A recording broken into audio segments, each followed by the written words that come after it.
Kepada yang saya muliakan, anggota Sangga, yang saya hormati Ramani, Rama, Ibu Bapak, Saudara-saudara semua. Selamat pagi, Sukita Hotu. Sebelum kita memulai untuk melakukan kebaikan lain dengan mendengarkan Dhamma, mari kita mengagungkan guru kita terlebih dahulu. Saya akan mengucapkan kalimat pengagungan. Saudara-saudara merenungkannya, mengucapkannya dalam batin. Namo tassa bhagavato arahato samma sambuddhassa. Namo tassa bhagavato arahato samma sambuddhassa. Namo tassa bhagavato arahato samma sambuddhassa.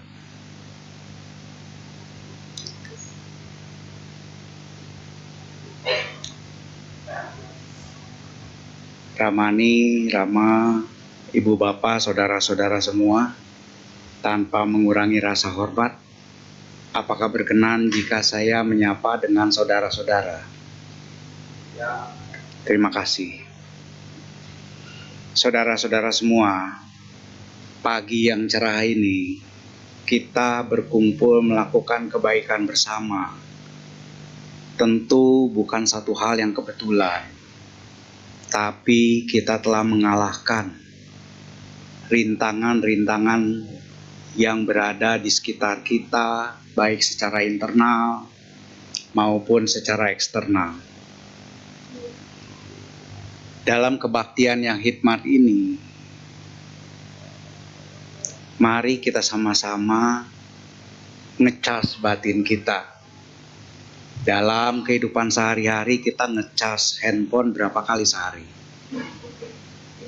Nah, ini kesempatan kita ngecas batin kita minimal seminggu sekali ya di wihara ini.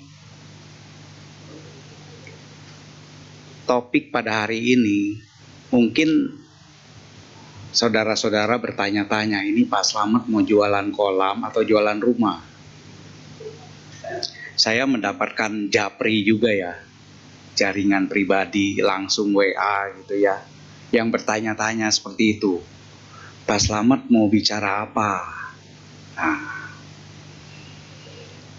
ini forum Dhamma Desana, tentunya kita berbicara tentang Dhamma. Namun dari topiknya, yaitu kolam bocor dan cicilan rumah ya, itu sebenarnya merupakan perumpamaan, di mana saudara-saudara nanti setelah mendengarkan Dhamma Desana ini, menyimaknya, kita semua mendapatkan manfaatnya dan makna yang sesungguhnya dari judul topik tersebut. Saudara-saudara, manusia itu terdiri dari batin dan jasmani, fisik dan mental secara umum. Kita ini mirip dengan kolam sebenarnya. Kalau yang lebih besar itu kan danau atau kolam, dengan makhluk-makhluk yang berada di dalamnya dan di sekitarnya. Saudara-saudara, suatu kolam apabila airnya sangat jernih dan murni, di dalamnya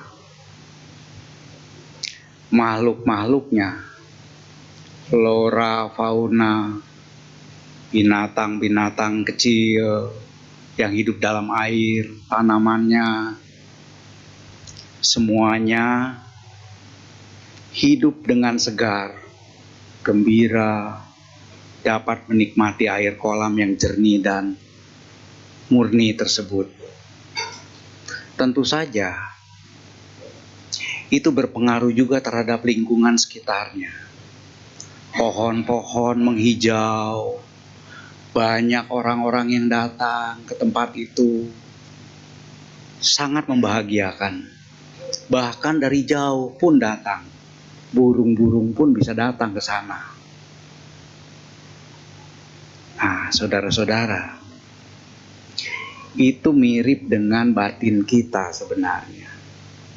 Jadi air yang jernih, yang murni itu mirip dengan batin kita. Kesadaran kita, pikiran kita, sikap mental kita. Apabila murni, bagus, maka mirip dengan kolam tersebut. Kolam tersebut adalah jasmani kita.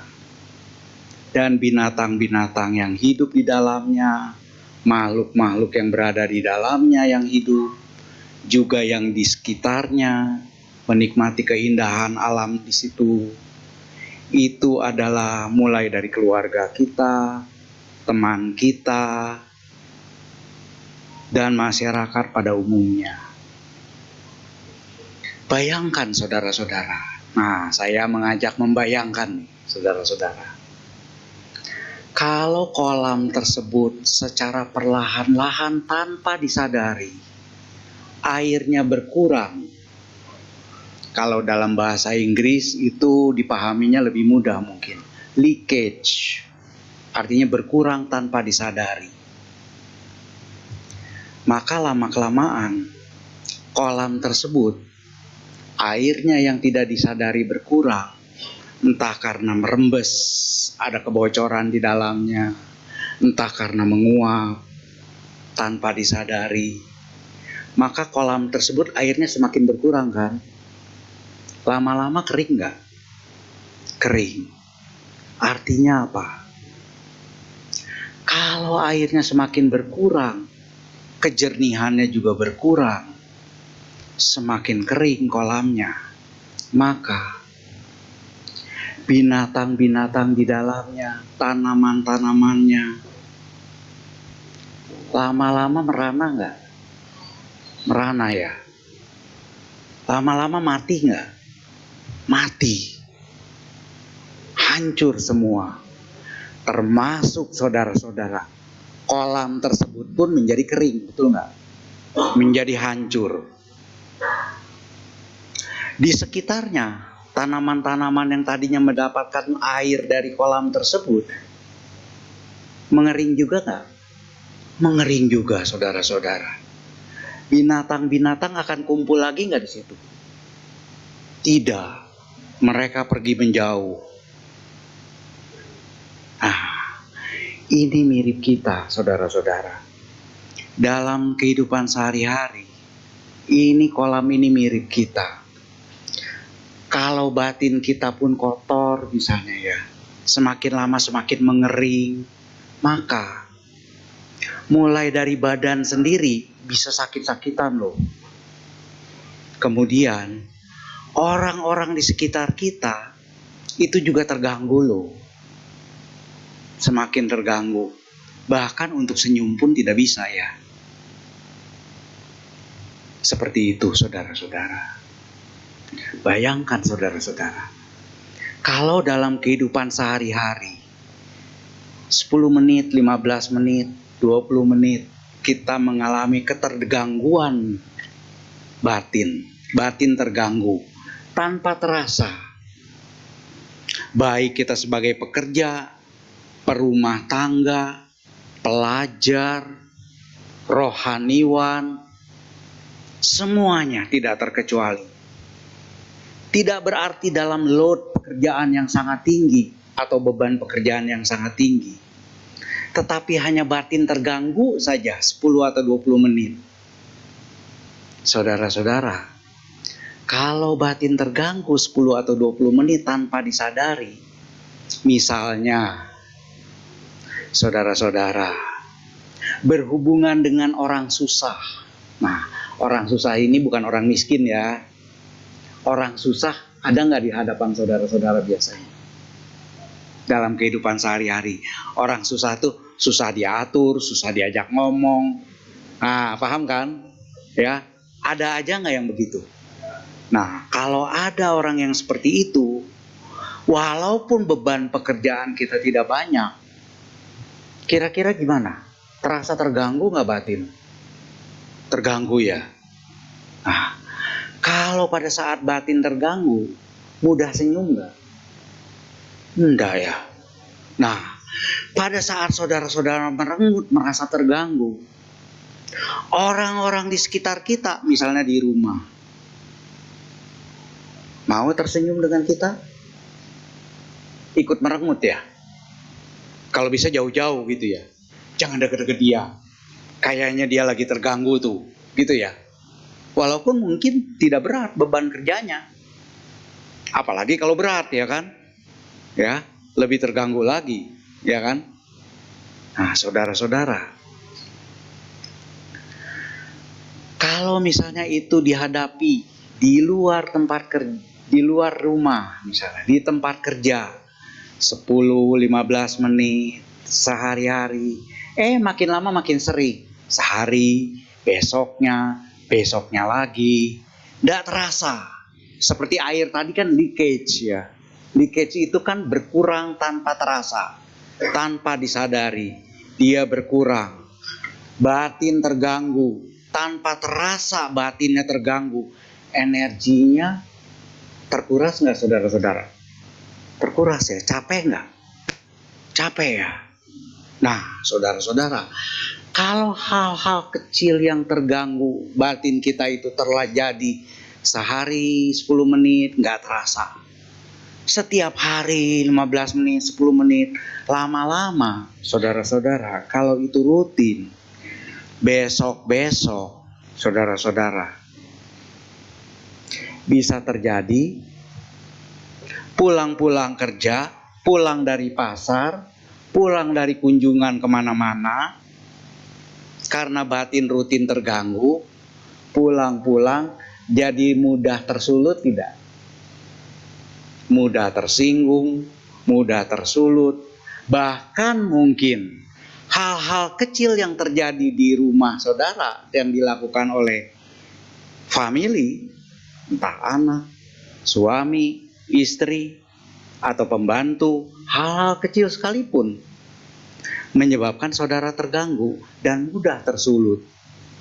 Akhirnya kalau itu sering terjadi, besok-besok timbul blaming, timbul menyalahkan. Kamu nih susah diatur, kamu ini begini, harusnya begini.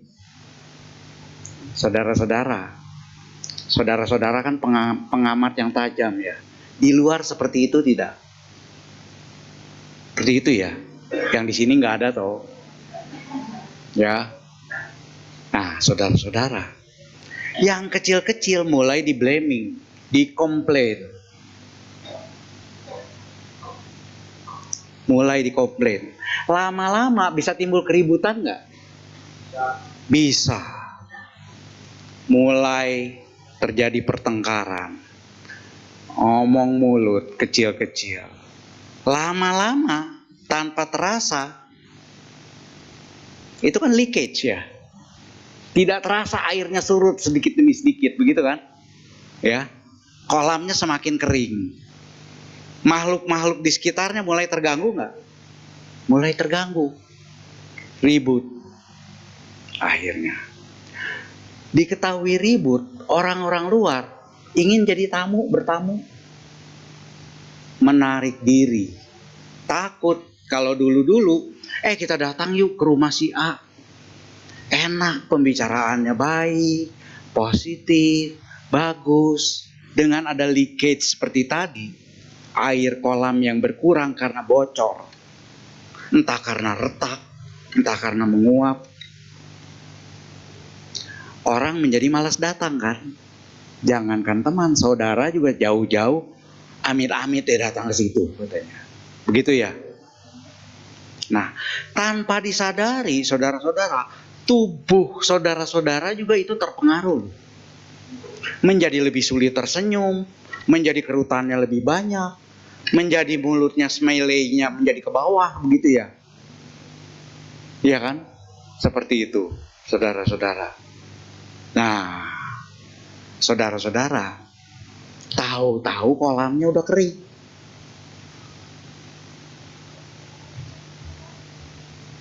saya banyak mengalami kedatangan orang-orang yang mirip-mirip seperti itu. Istilahnya kalau orang udah kering, kolamnya udah pecah retak di mana-mana. Binatang-binatang kecil, tanamannya sudah pada kering dan hampir mati semua. Biasanya kan udah kleper-kleper gitu kan. Cari bantuan gitu kan. Istilahnya udah babak belur cari bantuan, betul nggak? Ya kan? Seperti itu. Nah, hal-hal yang seperti itu umum terjadi di masyarakat, saudara-saudara. Tidak peduli itu anggota sangga, para pandita, perumah tangga, single ataupun double, bisa terjadi loh hal-hal seperti itu. Coba nanti saudara-saudara cermati. Saya melihat di sini saudara-saudara nggak ngalami tuh, atau ngalami diem-diem. Nggak usah cerita-cerita teman juga, ya. Jadi ini merupakan satu kenyataan, kejadian-kejadian yang sehari-hari ibaratnya saya menangkap itu dari orang-orang tertentu yang sudah babak belur. Istilahnya yang kolamnya sudah hampir kering, hancur. Ya, saudara-saudara. Nah, jadi kolam yang tidak terasa tersebut, apakah kita semua pingin seperti itu, saudara-saudara? Tidak ya? Kalau sudah kering, gampang nggak ngebenerinnya tuh? Susah ya? Binatangnya sudah mati, tanamannya sudah hancur, biaya renovasinya mahal nggak? Mahal. Kalau itu terjadi pada kehidupan kita, bukan hanya biaya doku yang mahal, tetapi secara mental, kesehatan, lebih sulit lagi untuk diobati. Bukankah begitu? Nah, apalagi umat Buddha itu bercita-cita ingin mencapai apa? Mencapai nirwana, mencapai nibbana, gitu kan? Tinggi kan? Kebayang nggak nibbana seperti apa? Nggak kebayang kan? Jadi ini saya gabung nih, kolam bocor dengan nibbana, saudara-saudara.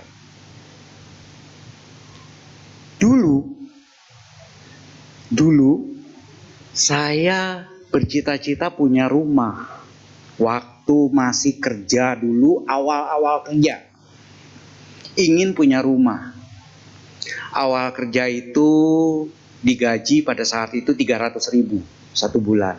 Kalau sekarang 300.000 itu 2 hari 3 hari habis. Ya kan, dengan makan seperti itu, ongkos segala macam ya. Dulu ketika gaji segitu, mikir punya rumah, kepikir nggak tuh? Pengen kepikir punya rumah, bercita-cita ingin mencapai nibbana. Tapi seolah-olah mustahil nggak tuh? Mustahil. Gak akan tercapai itu punya rumah seumur hidup, gitu kan? Ya. Nah, kebetulan saya dapat ilmu saat itu. Ilmunya ilmu nyicil. Nah, ilmu nyicil kan dari nominal sekian di breakdown menjadi nominalnya kecil, betul nggak? Yang deket di depan mata dibayar sebulan sekali gitu kan? Iya kan? Akhirnya tercapai loh, punya rumah loh. Malah sekarang mau dijual lagi, bukan iklan. Ya.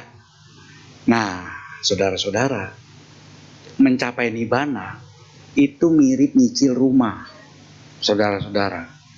Ngebayangin nibbananya berat nggak? Berat kan? Tapi definisi yang umum, nibbana itu mencapai kebahagiaan sejati, abadi. Artinya kalau abadi, setiap saat bahagia saja, betul nggak? Kebayang nggak itu? Nggak kebayang kan? Betul nggak? Apalagi dengan kondisi udah kering begitu kan, kolamnya, ya kan? Kering kerontang, udah hampir keleper-keleper makhluknya, fisiknya sakit, keluarganya juga menjadi tidak bahagia, ingin mencapai kebahagiaan sejati. Itu seolah-olah seperti utopia, betul nggak? Nah, Sekarang kita ingat ilmu cicilan rumah. Artinya apa? Untuk mencapai nibbana yang bahagianya sangat dahsyat abadi tersebut, sulit dibayangkan. Oleh karena itu, kita harus breakdown menjadi kecil-kecil. Breakdown itu artinya dipecah, kecil-kecil. Nanti kita pecah kecil-kecil menjadi besok atau ntar, gitu ya. Paham kan? Artinya dicicil. Jangan nunggu nanti menjelang meninggal dunia. Kira-kira kalau dalam kehidupan sehari-hari saudara-saudara mirip dengan kolam yang bocor tadi, mencapai nibbana gimana? Sulit ya? Nggak kebayang ya? Bahkan itu agama Buddha menjadi apa? Seolah-olah apa? Mustahil, betul nggak? Iya kan? Tidak masuk akal. Akhirnya loncat pagar sebelah gitu ya. Nah, saudara-saudara, kolam bocor dengan cicilan rumah ini ada hubungannya, saudara-saudara. Pada saat-saat sehari-hari saudara-saudara terjadi menguapnya energi, terkurasnya energi tanpa disadari, dia menyebabkan energi semakin berkurang, kebahagiaan batin semakin berkurang, batin semakin kotor, itu tidak disadari. Maka jangan dibiarkan kolam itu berkurang, airnya terus-menerus didiamkan. Tapi kita harus mulai nyicil. Oh, ini airnya berkurang sedikit nih, ada nggak enak nih. Kenapa tadi gue diam aja ditegur dia ya? Nah, itu kan hal yang sepele, betul nggak? Dimulai insight kita di situ. Setiap hari kita nyicil. Nyicilnya nggak perlu lama-lama, saudara-saudara. Dan sangat masuk akal, reasonable. Setiap hari kita tambal yang bolong-bolong itu. Ada dua teknik. Airnya berkurang sedikit demi sedikit itu caranya dia bocor lewat mana gitu kan.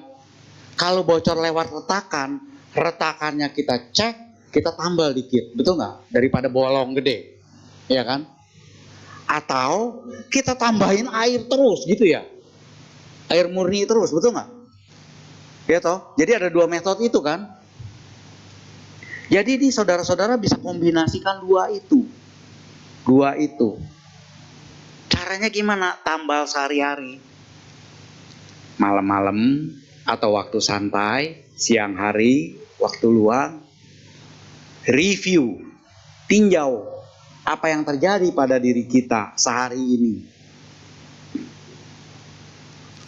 Nah, itu biasanya kalau orang-orang di sebelah sana itu berdoa, bertanya kepada Tuhan, begitu kan? Apa gerangan yang terjadi ini dengan saya hari ini? Tapi umat Buddha ini tekniknya shortcut, nggak usah yang jauh-jauh. Tanya diri sendiri. Selamat. Jadi anggaplah kalau malam hari itu atau lagi santai, saya ngomong pada diri sendiri, selamat. Kamu kok sinis banget begitu ya? Kenapa gerangan kamu? Apa kamu mau begini terus setiap hari? Nah, tanya itu. Karena di situ nanti akan timbul suara. Suara siapa? Suara batin kita. Tapi kalau yang nggak ngerti, ini suara makhluk apa? Gitu kan? Ya, itu terjadi loh. Cek. Kamu kok mudah tersulut begini, kenapa? Apa sebenarnya yang terjadi? Nah, nanti batin kita itu sangat cermat loh. Begitu diperhatikan, dia menimbulkan respon. Ngasih tahu kita. Habis begini, dianya begini gitu kan ya. Nah, biasanya kan kalau udah seperti itu, kan tadi blaming ya. Blaming itu siapa? Orang lain kan? Betul nggak? Kalau dia nggak begini, maka saya bisa begini, gitu kan? Betul nggak? Artinya apa? Banyak nuntutnya atau melakukan diri sendiri? Nuntut. Betul nggak? Nuntut. Kalau dia inget aja naruh di mana, maka saya akan berubah sifatnya. Lalu, sementara orang yang ribut dengan kita misalnya, berpandangan apa? Kalau si Slamet seperti ini aja, kata-katanya nggak kasar, nggak intimidatif, saya mungkin akan lebih menghormati dia. Nah, begitu ya. Jadi dua-dua semuanya kalau dia, betul nggak? Itu adalah wrong place. Artinya nambel pada lubang yang salah. Saudara-saudara. Karena apa? Semuanya tetap akan bersikukuh kalau dia, baru saya, gitu kan? Betul nggak? Ribut tidak akan pernah selesai. Complaining tidak pernah akan selesai. Entah itu komplainnya si mama ini lupa melulu naro apa sehingga nyari sesuatu susah banget, dia komplain si suami, atau si mama ini spending money terus, ke mall terus, seperti itu, ya kan?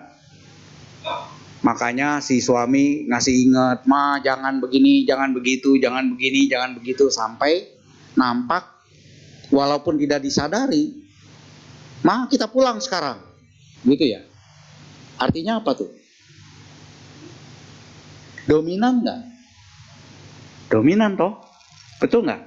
Tanpa disadari toh, normal-normal saja kan seolah-olah, ma kita pulang ya. Nah, dalam hati, di dalamnya nolak, awas, gitu kan? Iya kan? Disemprot di rumah, gitu kan? Atau di mobil nggak ngomong, gitu kan? Atau terjadi kuliah psikologi di mobil, gitu ya. Apalagi kalau lagi ke mall, lama banget. Kan biasanya exploringnya perempuan itu kan hebat ya, ya kan? Dari toko ke toko gitu kan, ya. Sementara si suami biasanya shortcut gitu ya, ya kan? Akibatnya apa? Si suami kesel nggak menunggu. Begitu selesai, dengan bangganya sang ibu membawa oleh-oleh yang berhasil dia dapatkan dengan perjuangan keras. Tetapi di balik itu terjadi kuliah efisiensi. Ma, tahu nggak? Kamu cuma beda 10.000, 3 jam loh. Gaji saya di kantor sekian loh. Wah, kuliah sepanjang jalan. Pulang-pulang makan gak nikmat, betul nggak? Disadari nggak itu? Nggak kan? Leakage, sedikit demi sedikit. Terus apa kalau tiap hari perang? Ya toh? Nah, saudara-saudara, kalau istri saya tidak ke mall melulu, maka saya mungkin akan tenang. Sementara si istri bagaimana? Kalau suami saya perhatian sedikit aja, sabar aja. Mirip waktu pacaran. Dari Bogor ke Jakarta hujan-hujanan juga jadi. Mungkin saya akan menghargai dia juga. Nah, artinya saling berharap nggak di situ? Saling berharap, tanda petik saling berharap. Yang di dalamnya ada ego nggak di dalamnya? Ada ego yang sulit di breakdown, dipecahkan. Biasanya orang yang datang ke saya itu begitu, satu-satu. Satu si suami begini ngomongnya, atau anaknya begini ngomongnya. Nah, begitu pasangannya yang datang sendiri atau orang tuanya yang datang, itu cerita bisa lain. Cerita bisa lain, saudara-saudara. Dari situ saya tahu. Nah, dari pengalaman-pengalaman gitu, ternyata ajaran Sang Buddha ini sangat dahsyat. Sangat dahsyat. Anjurannya apa? Jangan menambal pada tempat yang salah di kolam yang bocor. Tambal pada tempat yang benar. Tempat yang benar adalah mulai pada diri sendiri. Tapi Pak Slamet, dia kan 90% salah, saya cuma 10%. Nah, gitu toh. Ya kan? Jadi melakukan pembenaran bahwa dia suci. Salahnya cuma 10%. Jadi diharapkan yang 90% dulu benerin gitu ya. Baru yang 10% berubah gitu ya. Bisa nggak saudara-saudara? Itu nambel pada tempat yang tidak bocor di sini, ditambal yang sini. Nah, ajaran Sang Buddha spesifik. Kalau kita salah 10%, orang lain 90%, belum tentu juga sih orang lain itu 90% salah. Itu kan menurut kita aja yang baper. Betul nggak? Sementara pasangannya mungkin begitu juga kan. Oh, saya kan cuma 5%, suami saya 95%. Nah lo, mungkin nggak seperti itu? Mungkin toh. Iya, mungkin ya. Nah, saudara-saudara, kalau itu terjadi dan saling berkukuh, dia ingin mengubah yang persentasenya kecil itu menurut persepsi dia, dengan mengharapkan orang lain yang persentase salahnya gede itu berubah lebih dulu, maka sampai kiamat tidak pernah akan terjadi kedamaian. Di dalam ajaran Sang Buddha, begitu kita melihat kesalahan, failure kita yang kecil itu, mulailah dengan kita untuk nambel itu dulu. Mulai kita tambal dulu yang kecil itu, yang menurut kita kecil. Tambal dulu. Di pihak sana juga sama. Yang kecil menurut dia, tambal dulu, betul nggak? Perbaiki dulu, jangan sampai bocor. Padahal ketika masing-masing menambal yang 5% itu, mungkin itu yang 95% menurut pihak sana. Saudara-saudara, itulah yang saya omongin kepada orang-orang yang datang. Ternyata melakukan 5% yang menurut dia itu mengubah kolam itu yang tadinya kering mulai berair kembali, ditambah kembali, airnya tidak bocor, tidak berkurang. Sementara air yang tidak berkurang kan sudah berkurang awalnya, betul nggak? Perlu ditambah nggak? Tambah air jernihnya, gitu ya. Kan airnya berkurang pelan-pelan nih karena bocor. Sekarang udah ketahuan nih, bocornya ditambal, gitu ya. Airnya kan udah berkurang, betul nggak? Maka airnya perlu ditambah nggak? Tambah, ya kan? Supaya yang di dalam menjadi dingin, jernih kembali, ya kan? Nah, dalam hal yang seperti itu, jangan pilih-pilih.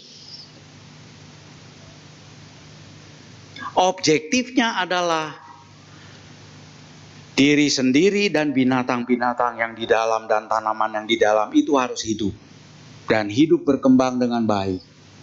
Objektifnya itu. Artinya, tadi saudara-saudara membacakan, mancarkan apa? Paritanya? Karania Metta Sutta. Semoga semua makhluk berbahagia ya. Mulai dari makhluknya yang terdekat dulu, diri sendiri dan keluarga tuh, deket-deket. Mulai dengan cara apa? Selain melalui pikiran, airi juga dengan kata-kata. Kata-kata yang baik, yang positif, yang membangun. Kamu bahagia ya hari ini, sehat sekali, bagus, semangat ya.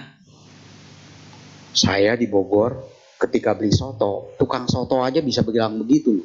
Selamat ya kepada setiap pembeli. Saudara-saudara, pasti bisa kepada yang di sekitar. Nggak usah semua makhluk dulu deh. Itu kan semua makhluk kan nggak kebayang ya. Mirip nggak dengan beli rumah dengan gaji 300.000? Nggak kebayang ya. Tapi dimulai dengan cicilan, airi, nambelnya nyicil, ngairinnya juga nyicil. Bisa ditangkap, ibu bapak? Kolam bocor dan cicilan rumah? Gampang ya ternyata ya. Itu secara Buddhis Seperti itu.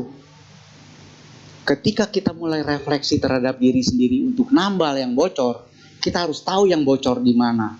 Yang paling tahu bocor di mana sebenarnya diri sendiri. Tanya. Hanya bertanya dan mencatat, jangan mengkritisi. Cukup paham ya? Kan biasanya kalau nanya kan, tapi si ini kan pakai tapi kan, betul nggak? Jangan pakai tapi. Tanya aja diri sendiri. Kalau perlu, misalnya kalau berpasangan, ya kan? Kalau dia nggak enak hati terhadap pasangannya, biasanya orang punya true friend kan? Tahu true friend? Istilah kasarnya sekarang tuh teman curhat. Ya, true friend. Teman yang benar-benar teman gitu ya. Bukan ember bocor gitu ya. Itu kan bisa diajak diskusi tuh. Dia kan tahu persis kita, betul nggak? Tanya. Selamat. Saya ingin kamu sepenuhnya kasih tahu saya untuk perbaikan saya ke depan. Supaya saya bisa hidup lebih bahagia, keluarga juga lebih bagus, kita juga sebagai friendship menjadi bagus. Ya kan? Fokus kepada apa yang perlu saya tinjau.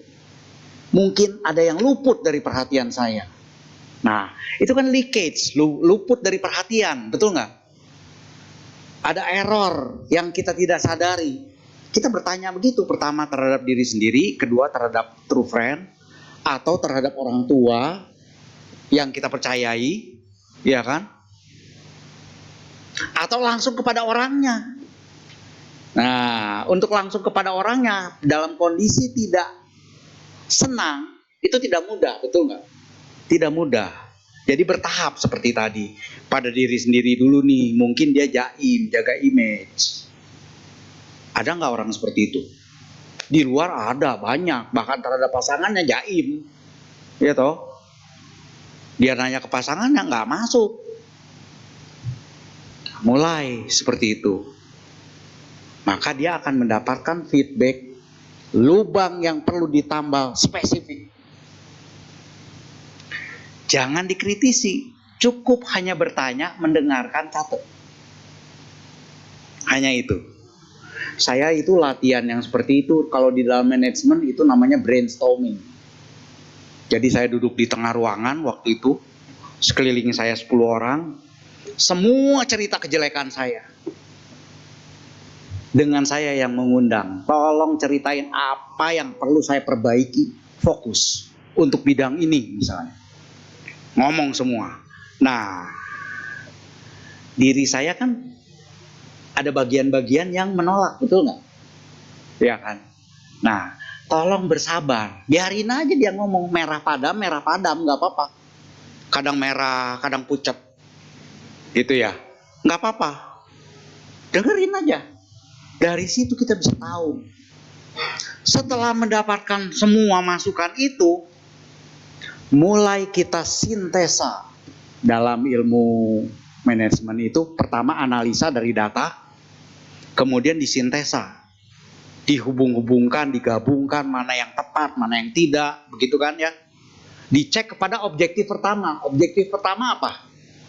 Kolam yang jernih, makhluk-makhluknya bahagia, begitu ya.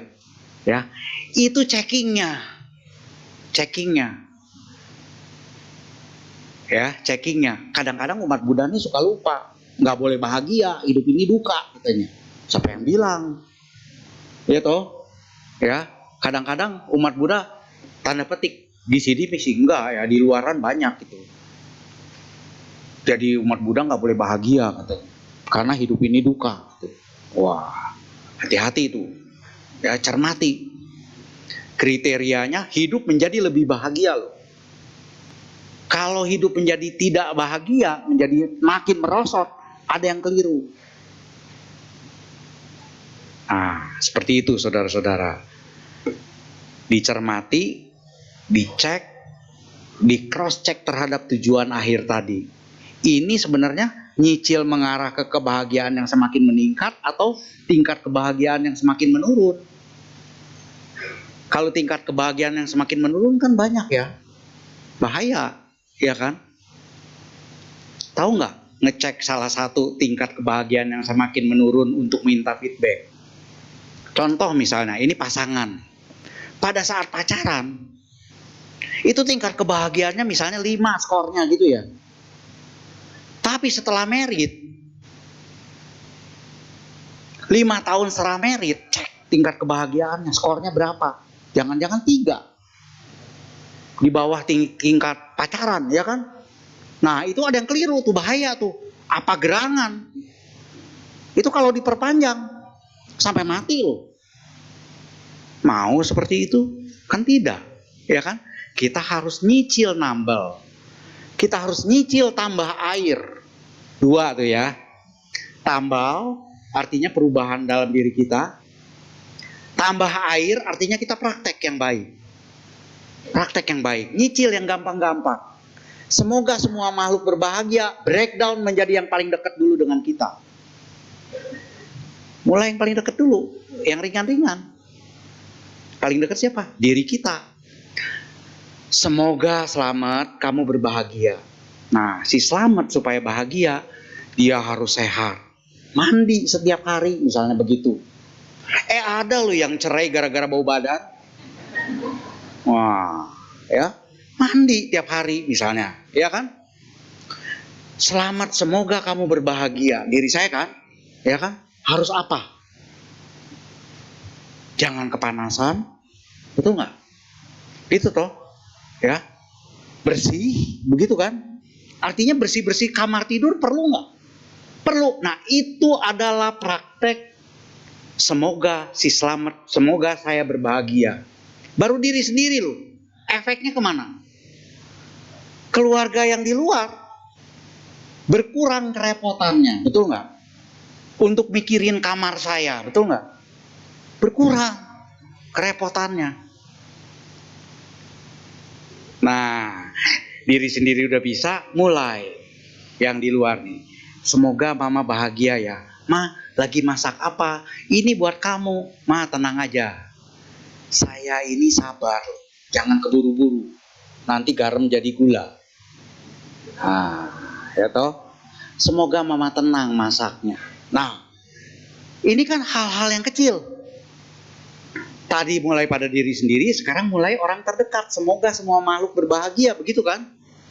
Semoga mama bahagia ketika masak. Nah, saudara-saudara, hal-hal yang kecil-kecil seperti ini, suami, istri, anak, orang tua, pasangan, ya, itu adalah air.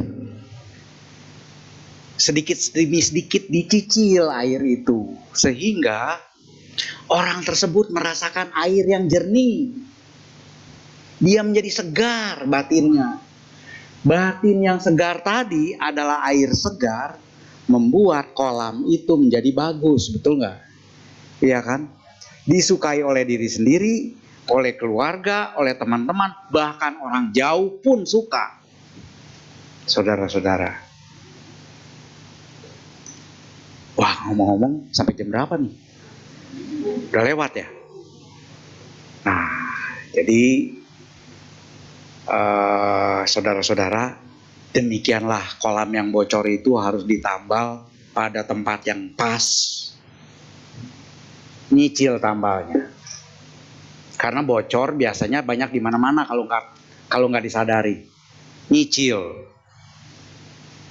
Saya paham bahwa kita semua untuk mencapai kebahagiaan itu multivarian. Iya kan? Saat ini yang paling urgent, top priority yang mana? Itu dulu diberesin gitu ya.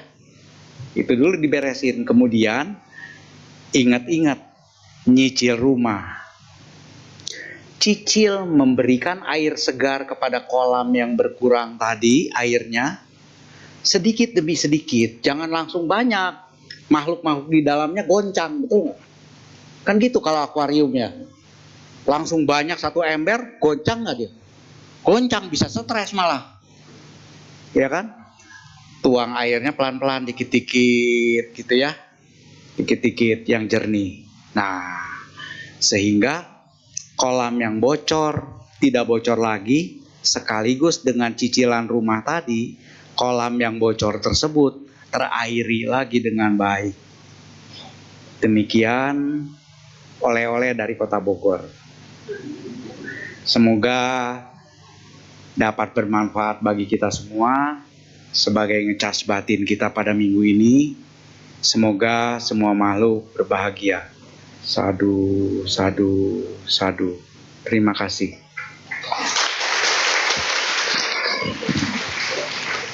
Masih ada beberapa waktu untuk diselingi dengan sesi tanya jawab. Tanya jawab bisa dilakukan dengan dua cara, yaitu dengan bertanya secara langsung kepada Romo Slamet Rujali atau pertanyaan secara tertulis melalui kertas yang terdapat di bangku Bapak Ibu masing-masing. Sambil menunggu pertanyaan yang akan masuk, marilah kita buka kembali buku tuntunan kebaktian kita untuk menyanyikan sebuah lagu. Kepada petugas kami persilahkan.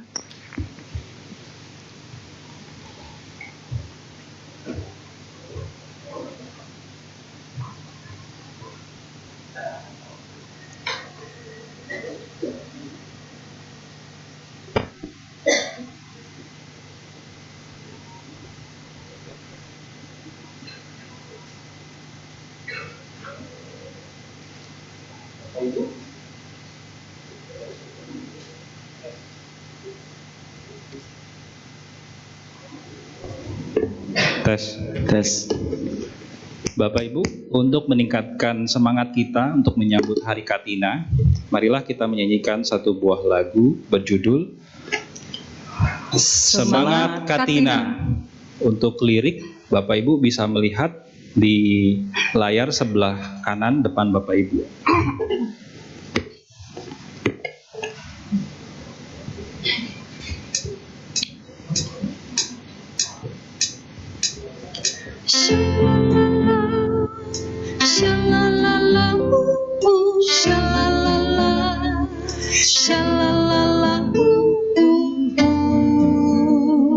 Kita amalkan semangat Katina, praktek damai yang paling dasar adalah memberikan dana, lapangan menanam jasa, mengikis kemelekatan. Umat Buddha, ingatlah selalu di hari Katina ini bersujud memberi dana kepada anggota sangga. Mari bersama dukung sangga, membabarkan ajaran Buddha. Ingatlah memberi bukan kehilangan, menerima bukan kebujuran. Terimalah sujudku, oh sangga, yang mengemban tugas mulia, membabarkan dan mengamalkan dhamma kebahagiaan. Umat Buddha, ingatlah selalu dukung kehidupan sangga yang selalu kembangkan dhamma untuk kebahagiaan umatnya. Dukung sangga, membabarkan ajaran Buddha. Ingatlah memberi bukan kehilangan, menerima bukan kebujuran. Terimalah sujudku, sangga, yang mengemban tugas mulia, membabarkan dan mengamalkan dhamma kebahagiaan. Amalkan semangat Katina di setiap hari-harimu, berencana membantu sesama yang membutuhkan. agar semua makhluk bahagia. Amalkan semangat Katina di setiap hari-harimu, berjalan membantu sesama yang membutuhkan, agar semua makhluk bahagia. Berjalan membantu sesama yang membutuhkan, agar semua makhluk bahagia.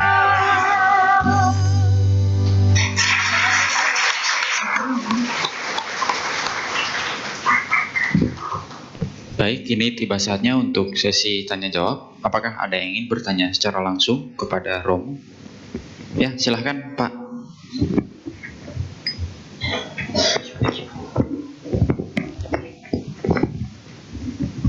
Satiato Namo Buddhaya Romo. Namo Buddhaya. Terima kasih Romo atas ceramah damai yang luar biasa. Izin bertanya Romo, misalkan diibaratkan diri kita itu kolam, namun ketika ada bocor itu diakibatkan oleh faktor eksternal. Misalnya saya analogikan bahwa penyebab faktor bocornya itu adalah misalnya tikus. Tikus itu misalkan kita ibaratkan kalau misalnya di kehidupan sehari-hari adalah orang lain ataupun bisa jadi karma buruk yang berbuah. Nah, pertanyaannya, ketika karma buruk tersebut berbuah atau ada orang yang ibaratnya mencoba untuk membobol pertahanan kita sampai bocor, kemudian kita ibaratnya bersabar, kita mencoba menambah terlebih dahulu, kemudian diserang lagi, bocor lagi, kita tambah lagi, ibarat terus-terusan seperti itu. Pertanyaannya, bagaimana caranya supaya kita bisa ibaratnya kuat gitu kan menghadapi serangan-serangan tersebut, ketika ibaratnya kita dalam kondisi yang ibaratnya pasif begitu kan, kolam gitu, ibaratnya nggak mungkin kolam nyerang gitu kan. Nah, bisa aja gitu kan, ibarat kita sebagai yang kita mengetahui dari mana kita diserang gitu kan. Nah, tapi kita bisa ada opsi untuk membasmi tikus tersebut. Tapi itu bukan cara Buddhis, bukan ibaratnya kita nggak bisa pakai kekerasan gitu. Ibaratnya orang jahatin kita balas dengan kejahatan, itu kan bukan cara Buddhis gitu kan. Nah, sedangkan ibaratnya kita diserang-serang terus, pasti ada goyah juga ataupun sampai babak belur juga nih Romo. Nah, jadi ibaratnya kan dilema Romo, ketika ibaratnya kita mencoba bertahan, diserang terus gitu, mau nyerang tapi karma buruk gitu. Jadi ibaratnya serba salah Romo. Terpikirkan juga caranya gitu kan, yang saya mikir juga gitu kan, gimana kalau misalnya kita ibaratnya bikin pertahanan yang sampai tikus nggak bisa jebol gitu. Nah, pertanyaannya, kepikiran nggak gitu sampai ke arah situ, ataupun gimana caranya supaya kita bisa membuat diri kita, ya batin kita ini menjadi sangat kuat, bahkan tidak bisa dijebol oleh pihak eksternal maupun karma buruk ataupun orang lain yang sampai bikin kita tidak bisa goyah lagi gitu Romo. Mohon tipsnya Romo supaya kita ibaratnya bisa membuat pertahanan yang kuat sampai pihak eksternal tidak bisa menjebol diri kita. Itu aja. Terima kasih Romo. Satiato Namo Buddhaya. Bagus sekali.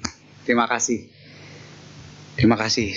Saudara-saudara, ini pertanyaan yang sangat hebat loh. Ya. Kita sambut dong dengan tepuk tangan. Saudara-saudara,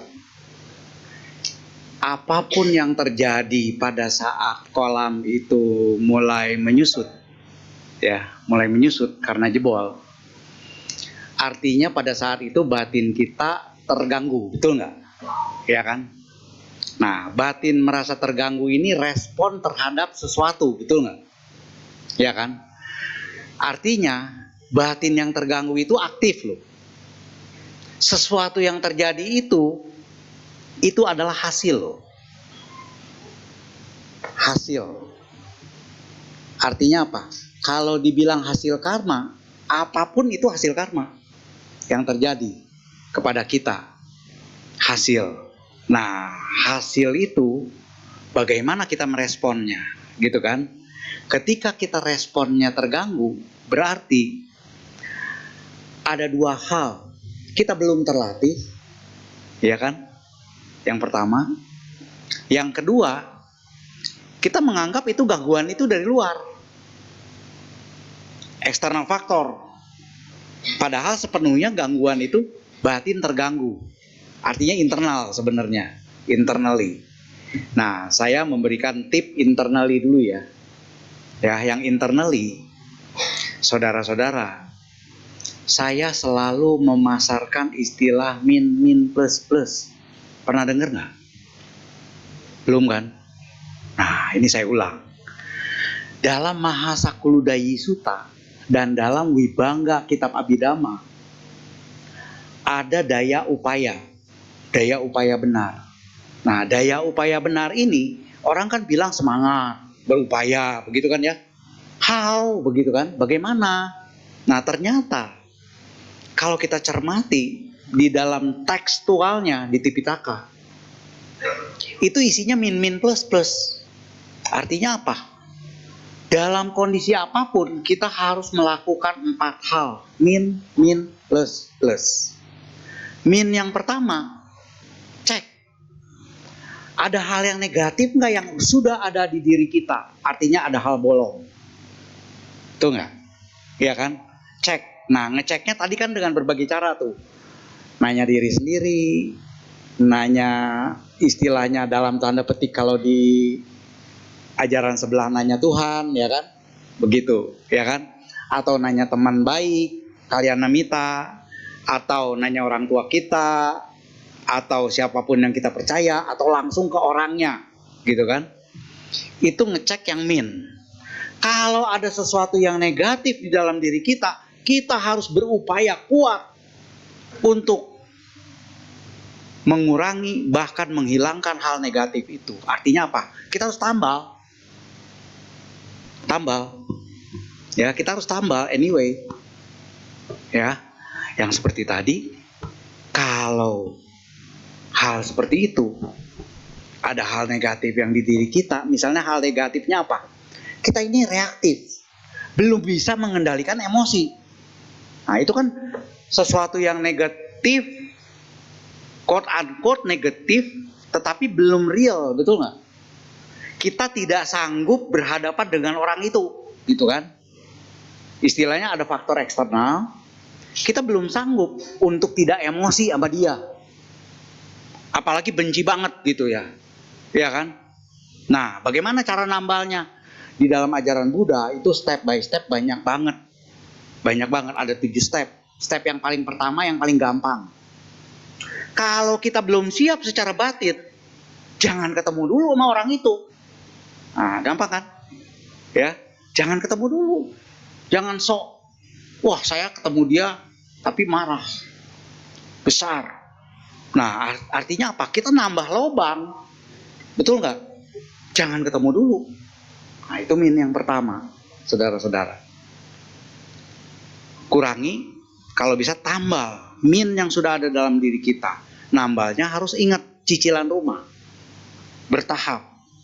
Mulai dari apa? Cek diri kita, sanggup nggak nih untuk nambal itu? Kalau nggak sanggup, hindari orang itu. Kan tadi saya bilang dalam kehidupan sehari-hari, mau tidak mau kita bisa berhadapan dengan orang susah. Susah diatur, susah diajak ngomong, auban, ya kan? Terus bikin kesel mulu, gitu ya. Nah, kalau kita belum sanggup, hindari untuk bertemu. Kalau sudah sanggup kan yang tadi tuh, semoga kamu berbahagia. Oh, itu udah sanggup tuh, hebat banget, ya kan? Tapi kalau kepada musuh, semoga kamu berbahagia, belum kan? Ya kan? Belum pas kebanyakan orang. Walaupun di wihara masih baca semoga semua makhluk bahagia. Iya kan? Nah, jadi min yang pertama paham ya? Kurangi kalau bisa sampai hilang. Kedua, min yang kedua, jangan sampai min yang belum ada muncul. Jangan sampai yang belum retak jadi retak. Kalau kolam. Jangan sampai yang belum bocor jadi bocor. Ya kan? Nah, ini pelajaran Kama yang sangat fleksibel. Contoh begini. Ibu bapak, saudara-saudara, kalau mangga itu kalau berbuah mangga kan, betul nggak? Ya kan? Jadi kalau saudara-saudara nanam mangga, itu potensi panennya mangga, betul nggak? Potensi panennya mangga. Belum tentu jadi mangga, betul nggak?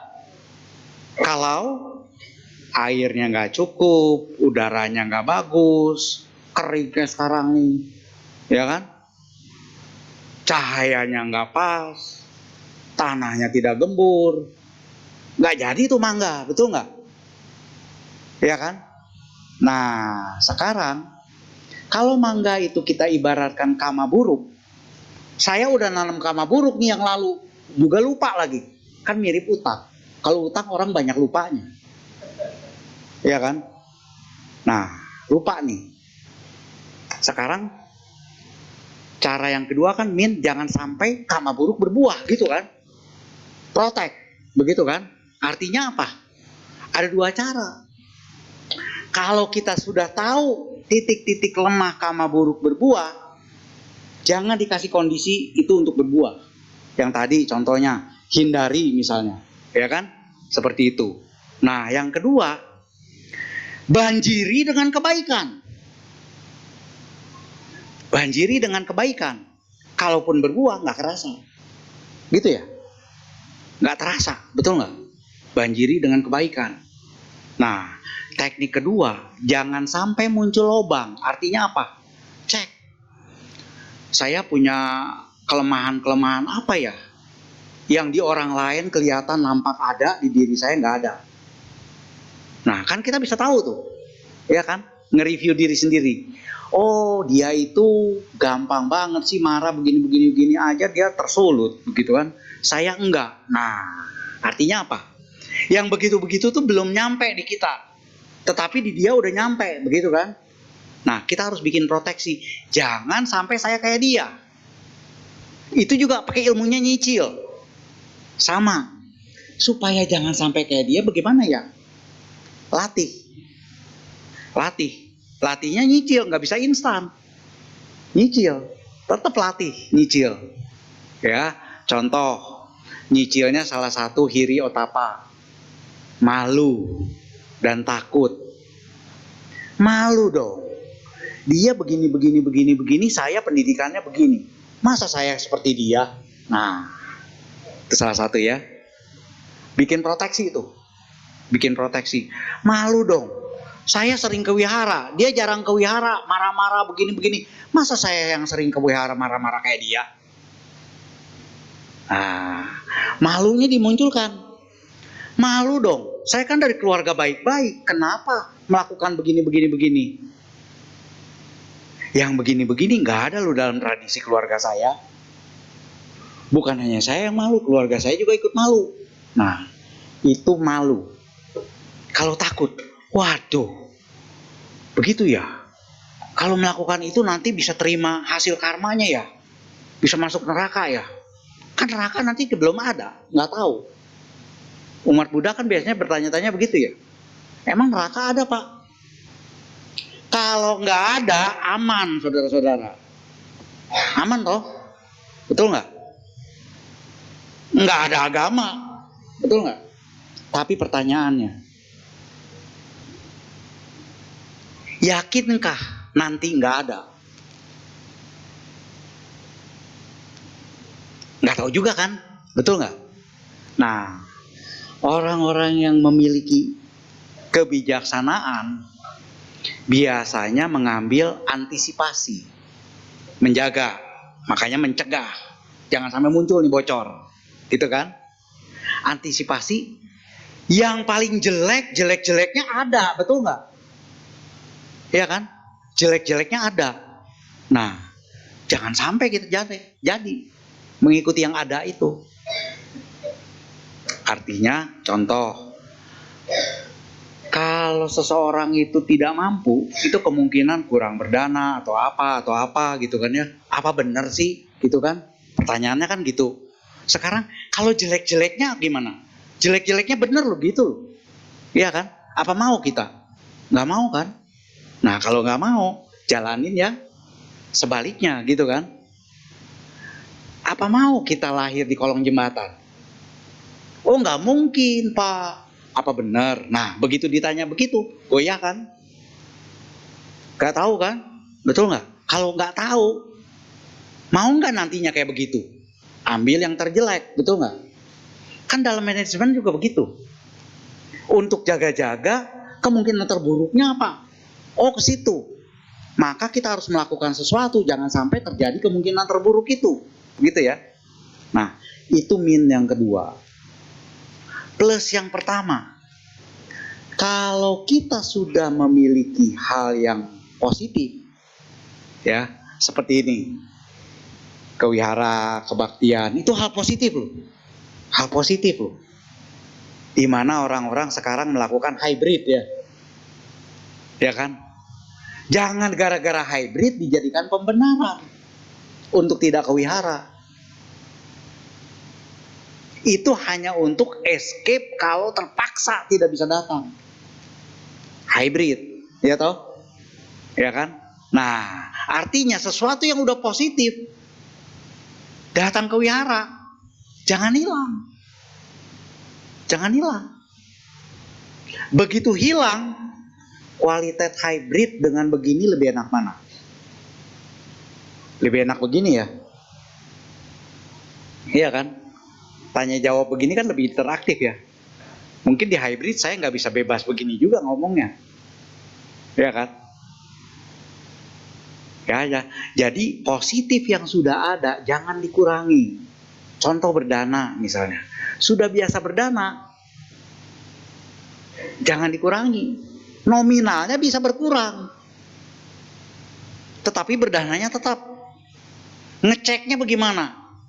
Keluarin dompet, kan di situ ada merah, ada biru. Nah, ya kan, warna-warni kan, ada hijau, ada ungu, ya, ada coklat, ya, begitu ya, ada abu-abu, ya. Tarik yang merah, set, rasain di sini, duh. Nah, artinya belum siap tuh untuk yang cepean, ya kan? Nah, kalau yang cepean juga dipaksain ditarik, dari luar kan nampak looks good, betul nggak? Tapi air kolamnya terganggu nggak? Terganggu tuh.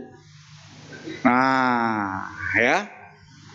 Jadi begitu dicek, yang biru oke nih, yang hijau pasti oke dah, ya kan? Tapi begitu ditarik hijau kombinasi dengan biru, duk, berarti nggak siap tuh kombinasi dua, satu aja. Nah, sehingga berdananya tidak menimbulkan bocor, tetapi itu tetap jalan ngairinnya. Paham ya? Dengan cara begitu. Yang keempat, plus yang kedua ya. Yang keempat, plus yang kedua.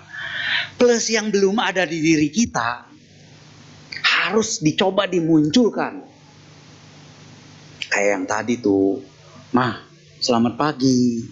Semoga Mama happy ya hari ini. Nah, di luar sana jarang yang melakukan itu. Kalau itu dilakukan, itu kan hal positif yang baru bagi dia, betul nggak? Kalau dia bisa, kenapa kita nggak bisa? Bisa toh? Nah, diem kabeh. Nah, ya toh? Ya, itu hal baru, positif baru munculkan. Begitu berhadapan dengan WC, wah si papa duluan masuk. Ini udah kebelet pipis nih. Papa. Nah, kadang-kadang itu timbul bocor di situ. Ya kan? Papa nih brengsek, ngeduluin saya begini. Tetap aja si papanya nggak bisa cepet-cepet. Betul nggak? Itu kan faktor eksternal tuh. Tetapi responnya kan internal, betul nggak? Nah, plus yang kedua tadi, minnya ditambal. Ngapain ya gue gini marah-marah? Si papa nggak tambah cepet kok. Buang airnya malah tambah lama, dia tambah asik. Ya kan? Malah nggak mikirin kita sambil maaf ngeded gitu ya. Ya kan? Nah, jadi ngapain saya marah? Rugi. Nah, itu nambal dan ngairi kan sekarang. Yang plus ngairi. Pa, tenang aja, buang airnya biar lancar. Semoga papa bahagia. Lah, itu plus yang belum ada di diri kita. Dicoba dimunculin, gak usah yang susah-susah, gak pakai bayar. Ya toh? Begitu kita munculin itu, gak membuat lubang baru, tapi kita mengairi. Bayangkan, semoga semua makhluk bahagia. begitu di breakdown, semoga papa buang airnya lancar. Nah, itu kan praktek sabesata bawantu sikitata juga, ya kan? Tapi di breakdown menjadi dekat, ya.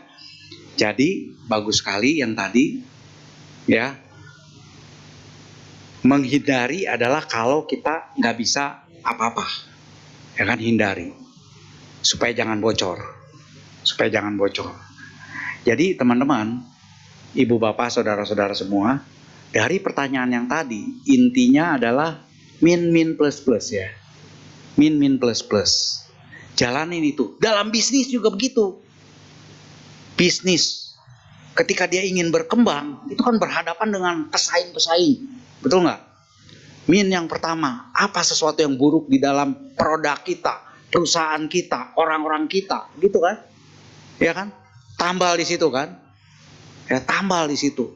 Terus min apa yang belum ada di produk kita, di perusahaan kita, di karyawan kita, di luar ada. Jangan sampai muncul ketularan di tempat kita, kena virusnya. Jangan. Kalau ada orang yang telah melanggar misalnya, wah ini bahaya, bisa memalukan perusahaan, menghancurkan produk, begitu kan? Cut, kalau perlu cut, di cut, gitu, ya, paham kan? Nah, dipesaing ini, dia hebat loh, begini, kebaktian banyak, di mall juga jadi, pakai QR code lagi dananya, wah keren ya, belum ada di kita, nah tinjau, memungkinkan nggak, begitu kan? Ya kan? Nah, sesuatu yang plus misalnya, ada sesuatu yang plus di sana, di kita belum ada, bisa diadop, nggak apa-apa, ya kan? Tapi kalau plus yang udah kita punya, jangan dikurangi. Di sini kompak tuh semua, panitianya kompak, ada pakai lagu, gitu kan ya? Nah, orang ada yang tersentuh iramanya, ada yang tersentuh syairnya, gitu toh, ya. Ada yang tersentuh variasi upacaranya, ya toh. Nah, artinya itu banyak faktor plusnya nggak? Banyak kan? Jangan dihilangin. Nanti jadi kering kolamnya. Jadi kering. Dia bisa masuk lewat manapun dhamma itu. Saudara-saudara, tadi namanya siapa? Mohon maaf. Vincent, bagus sekali. Terima kasih. Semoga dapat menjembatani dan menjawab pertanyaannya dan memadai. Terima kasih. Terima kasih Ibu Bapak.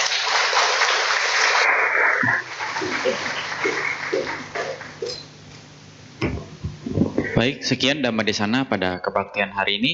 Kami segenap umat dan pengurus Wihara Dhamma Suka mengucapkan terima kasih kepada Romo Slamet Rojali atas Dhamma Desana pada pagi hari ini. Terima kasih saudara-saudara atas perhatiannya. Semoga semuanya menjadi semakin lebih baik, lebih bahagia, lebih sehat, lebih damai. Namo Buddhaya. Namo Buddhaya. Marilah